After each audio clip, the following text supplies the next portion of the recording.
Een directer en volksgericht contact tussen China en Suriname zou voor beide landen meer kunnen opleveren. Er dient een meer people-to-people contact te komen en voor de particuliere sector ook meer point-to-point samenwerking.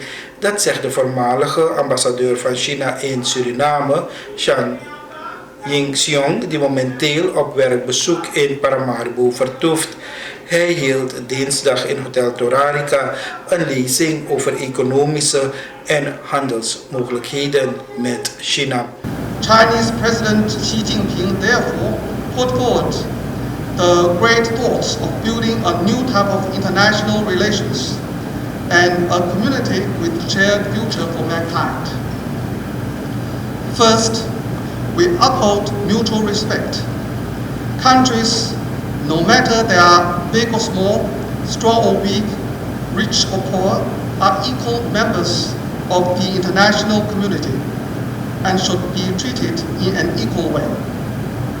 China advocates that countries should respect each other on sovereignty, independence, and territorial integrity, and the right to choose its own development path. Second, we should be committed to a peaceful cooperation. World affairs should only be settled through consultations among different countries. We should take a new approach to developing state-to-state relations with communication, not confrontation, and with partnership, not alliance. We should properly manage our differences and disagreements, shelve the disputes, and seek for the common ground. Third, we should pursue shared interests and win-win cooperation. In the era of globalization, no country is powerful enough to stand alone or to effectively deal with growing regional crises and global challenges on its own.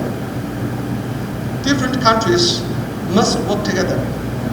Fourth, we should adhere to openness and inclusiveness. Today, we live in the global village that people are relying on each other.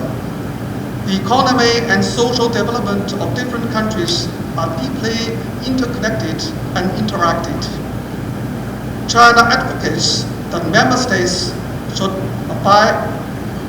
obey the rules of WTO, promote the facilitation of trade and investment, and lead the globalization to the way of openness, inclusiveness, mutual benefit, balance, and win-win. Fifth, we should promote green development. Man and nature are a community of life. We need to properly handle the conflict between industrial civilization and environmental protection. We should pursue a mode of harmonious coexistence between man and nature, and thus to realize sustainable development. In September 2013, Chinese President Xi Jinping proposed the Belt and Road Initiative, that is, Silk Road Economic Belt and the 21st Century Maritime Silk Road Initiative, which is the embodiment of Xi Jinping's thoughts on building a new type of international relations and a community with shared future for mankind. With the aim of promoting interconnection among the different participants, upholding the principle of achieving shared growth through discussion and collaboration, following the developing vision of open, green, and integrity, and chasing high standard improvement of people's well-being and sustainable development. The Belt and Road Initiative is regarded as the most important public goods that China contributed to the world. As the most important public goods that China contributed to the world. In January 2018, the ministerial meeting of the Second China CELAC Forum held at the capital city of Chile, Santiago, passed the Special Declaration on the Belt and Road Initiative. Since then, the Belt and Road Initiative has officially extended to the Latin American and Caribbean region. Within 2 years, 19 countries in this region have signed the MOU of the Belt and Road Initiative with China. Among them, there are 8 Caribbean countries. In May 2018, the Republic of Suriname signed the document with China, which was one of the first countries in this region, in the Caribbean region. Ladies and gentlemen, China and Latin American and Caribbean countries all belong to the developing countries. We enjoyed a time-honored friendship. China always respects Latin American and Caribbean rights of choosing their own developing path independently and firmly support the expectation of regional integration. For a long time, China and the Latin American and Caribbean countries treated each other equally with true heart and extend timely assistance to each other. Both sides follow the cooperation mode of openness, inclusiveness, flexibility, and pragmatism. Both sides are committed to the goal of cooperation with common development and mutual benefit. The total trade volume between China and Latin America have reached over $300 billion. Chile's cherry, Costa Rica's pineapple, Peru's blueberry, Blue Mountain coffee from Jamaica have appeared on the Chinese people's dining table. All of these are vivid demonstrations of the cooperation between China and the Latin American and Caribbean countries, which has become a good example and important components of South-South cooperation. Actually, I have to mention that wood from Suriname has been also a reality on the Chinese market. Also in many ordinary people's house as a very beautiful furniture. With the initiative of President Xi Jinping, the China-CELAC Forum was established in 2014 and became a major platform of our cooperation. In January 2015, the first ministerial level meeting of the China-CELAC Forum was held in Beijing, which ushered our relations into a brand new stage, featuring bilateral and multilateral cooperation complementing to each other. During the years, the overall cooperation between China and Latin American and Caribbean countries has developed to a high standard, high speed, and high quality. Ladies and gentlemen, there's an old Chinese saying which says, someone who has been away 3 days must be looked at with new eyes. Since I left Suriname for a year ago, the relationship between China and Suriname developed rapidly and has yielded fruitful results. I summarize it in the word "do" in 4 views. First, political exchanges have reached a new high. In September last year, Chinese State Councilor and Foreign Minister Wang Yi successfully visited Suriname. It was the first time that the Chinese Foreign Minister visited Suriname since the 2 countries established diplomatic relations.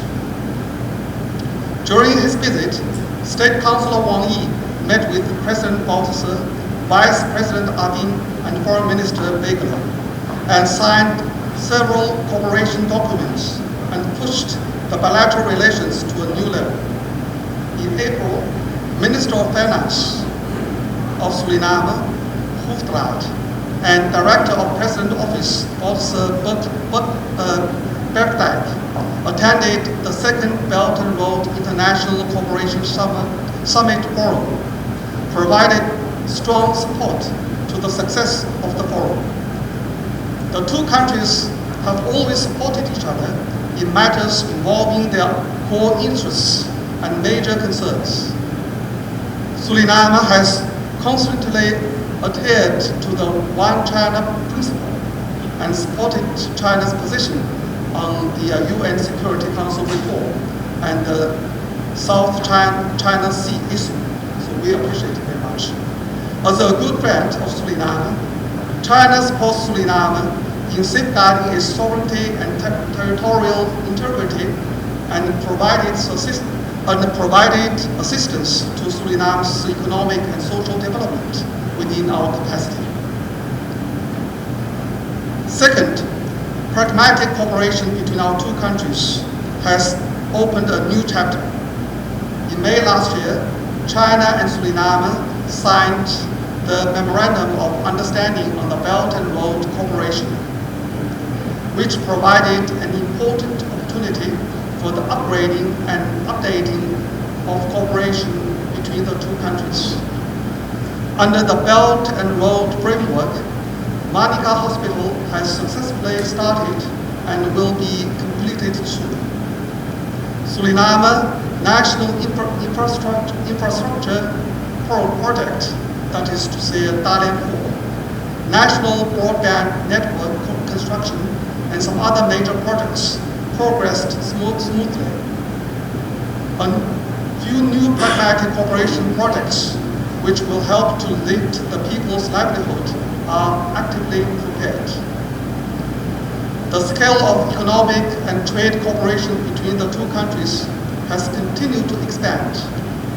In 2018, the bilateral trade volume reached $268 million, of which China imported $53 million,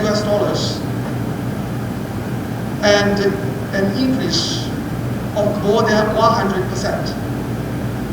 So China imported goods from Suriname with an increase of 100%. China is willing to increase imports from Suriname. Suriname is welcome to participate in the second China International Import Expo and introduce high-quality characteristic products such as seafood and wood to China. Third, cultural exchanges has shown a new look. The cultures of our two countries have their own characteristics. The frequent exchanges of art troops between the two countries caused enthusiastic responses in both countries.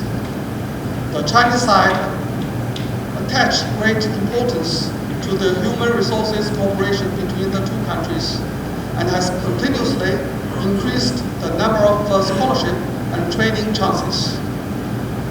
Only last year, 13 students went with full scholarship to China for further study, and more than 400 participants from all walks of life in Suriname attended training courses in China.